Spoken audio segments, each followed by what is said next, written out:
Welcome to British Literature, and I'm really excited to get started with you.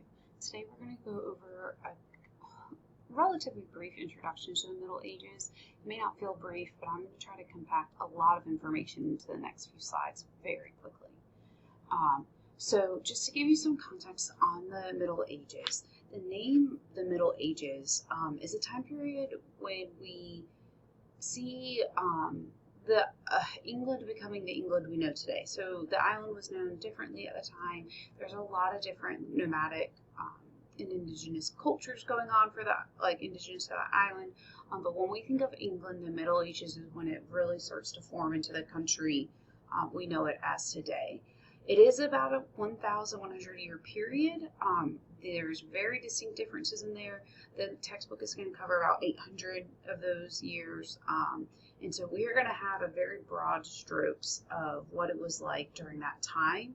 And I will note that the name of the Middle Ages comes later. And people, especially in the 16th century, wanted to feel like they were brilliant in doing these different things and like super impressive compared to where they come from in their history. So they try to paint or depict the Middle Ages in a poor way. And so they name it the Middle Ages as a way of doing that to try to make it less impressive, I guess. I will also note, though, that in the Middle Ages, they didn't feel like they were in the middle of anything. They didn't feel like they were doing anything new. They really felt, at times, like the ages were coming to an end and things were declining. During this period, art, literature, and science are flourishing, which may not seem believable for what the kind of device we have for the time, but in Christian and secular cultures, it is doing great. In fact, during the medieval period, Parliament and university is invented on the English Isle. So there's some really big, impressive things happening. Now, when we think about the Middle Ages canon, meaning like the literature that we say is critical to know and that you should study, this is also a relatively recent development. Your textbook, the editors Simpson and Orlomonsky will tell you this really started happening about the 19th century out of a like nationalistic pride, nationalistic study of like historical texts and things like that. And a lot of these writings were largely ignored until the end of the Jacobite Rebellion in around 1745, 1748.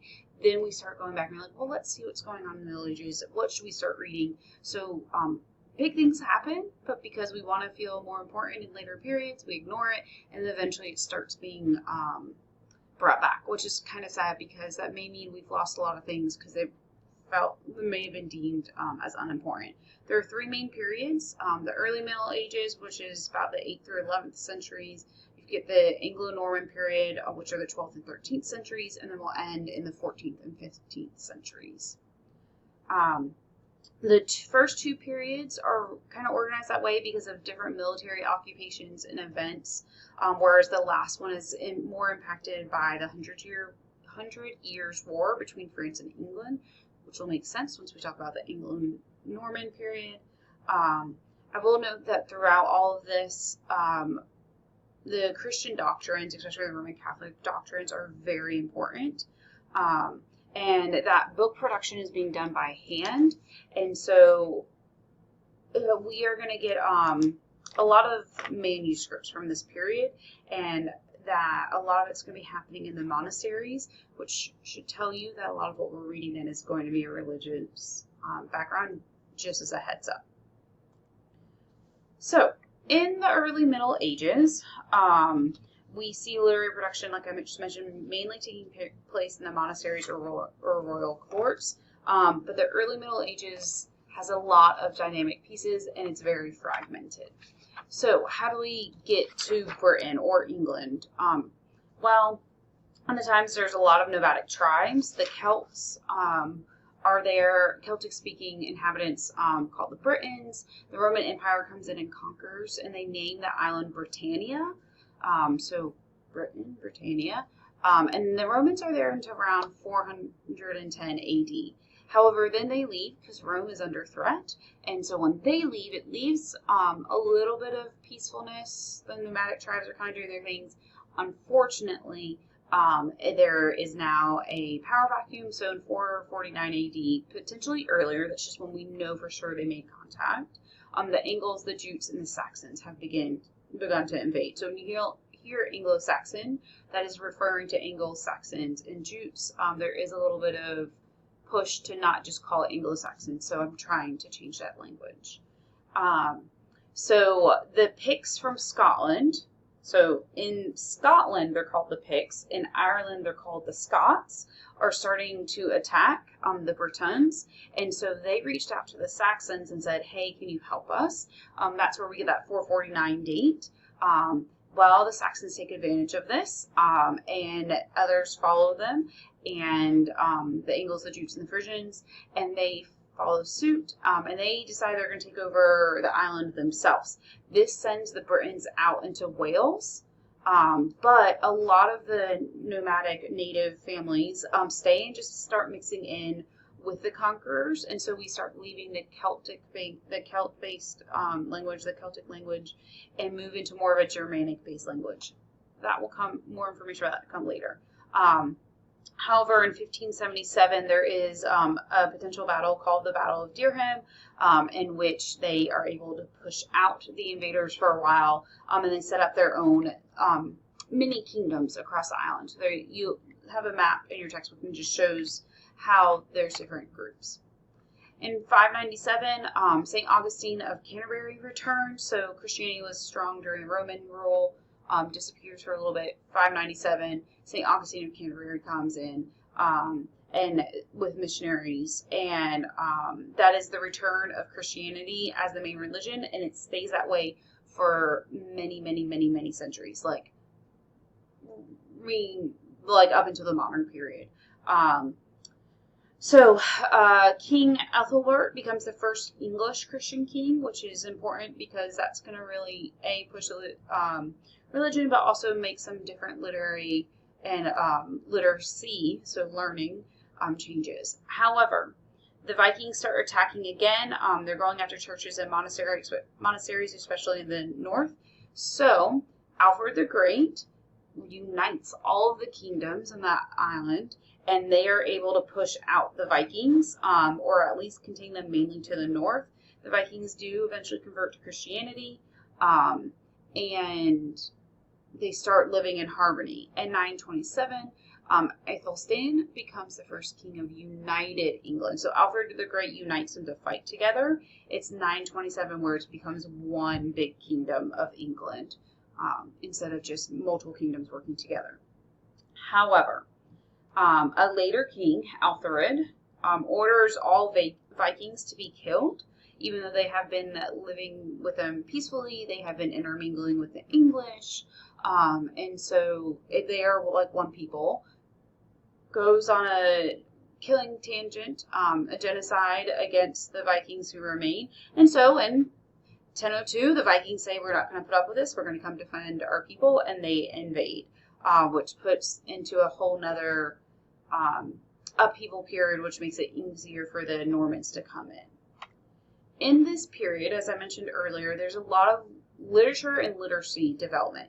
There are three main periods that we can look at in the early Middle Ages. The first is monastic learning in Northumbria. So this is literacy really pushed by the Christian beliefs.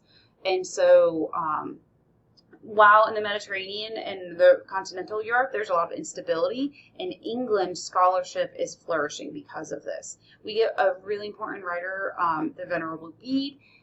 During this period, he does a lot of great important things. One of them we're going to look at, and that is considered potentially the most important source, if not one of them, sources of knowledge during this period.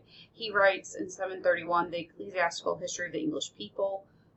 We will discuss that more later, but that is where we get a lot of historical information about the development of England. The Vikings, as they're invading, as I mentioned earlier, they start invading up and down the coast. They sack some of these monasteries where the learning is taking place, so that causes a little bit of disruption during this period. You're in an old edition of your textbook. The editor Simpson says that this period developed so richly that the culture overflowed its boundaries. So when we think of the Middle Ages, people are like, oh, it was awful, there wasn't a lot going on, people didn't know anything, there was no culture. Like, that could be further from the truth at this period. The second period of learning is pushed by the monarchy. So we went from monastery to monarchy. I mentioned King Alfred earlier. He's from the West Saxons. He was a patron of translating Latin texts or texts from other languages into the local vernacular so other people can do it. Not only does he support this translation effort, he does a lot of translations himself. This is also when we have the Anglo-Saxon Chronicle started, is a year-by-year record of important events in England. It's maintained at one monastery, and this lasts for a long time. Again, it gives us a lot of historical information that we may not have had at other times. And then the last one is the Benedictine reform. Yes, it goes back to a little bit of a religious push, but the royalty, the monarchy, is also supporting it. So it's kind of like a team effort at this point. They want to reaffirm an English monasticism. So with monks, the Benedictine practice is what Simpson and Ormansky say in your textbook. This is mainly happening in the south of England. So during this time, we have Old English poetry. So I'm still in the early ages, so there's a lot going on in these centuries. Old English poetry was an inherited oral tradition from the Angles and the Saxons. It wasn't written down because it's an oral tradition. We just tell these stories, we tell these poems, and it just spreads. So we have kind of circumstantial evidence, circumstantial ideas of what poetry was really like. However, we do get some manuscripts from this period that gives us the earliest record of English language. Again, I really want to note that religion drives literacy here, which means it's going to drive literature and what we have saved. So while not everyone would have been all about Christianity, or there were some other religions that were going in and out during the different invasions, because of Christianity being where our literacy is coming from, and those are people who knew it, they drive what we know about this time period.